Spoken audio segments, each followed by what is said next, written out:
In today's video, I'm going to teach you how to add additional data sources in Tableau. Whether you're working with a variety of data sets or simply need to include more data points in your analysis, knowing how to efficiently add additional data sources in Tableau can greatly enhance your data visualization tasks. So, let's jump right in.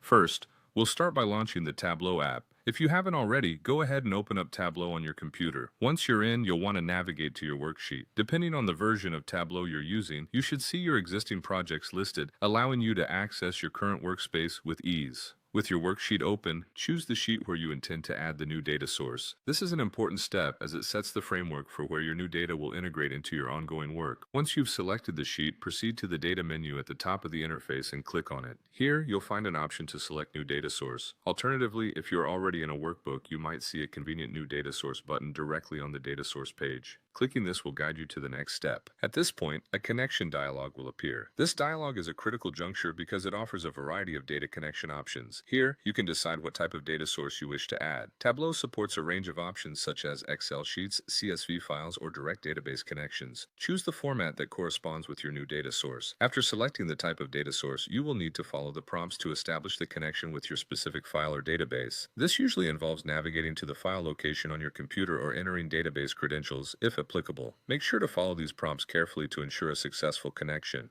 Once you've successfully connected to your new data source, you'll be given the option to rename it. This step is entirely optional, but it can be incredibly helpful for maintaining organization and clarity within your project, especially if you're working with multiple data sources. Finally, with your data source connected and named accordingly, you're now ready to begin preparing your data for analysis. Tableau will allow you to manipulate and merge your data sets so you can dive into analyzing and visualizing your information based on the goals of your project. And there you have it, a straightforward guide to adding additional data sources in Tableau. This process helps you leverage more data points for richer insights and more compelling data storytelling. Thanks for watching, and make sure to hit that subscribe button for more Tableau tips and tricks. See you next time.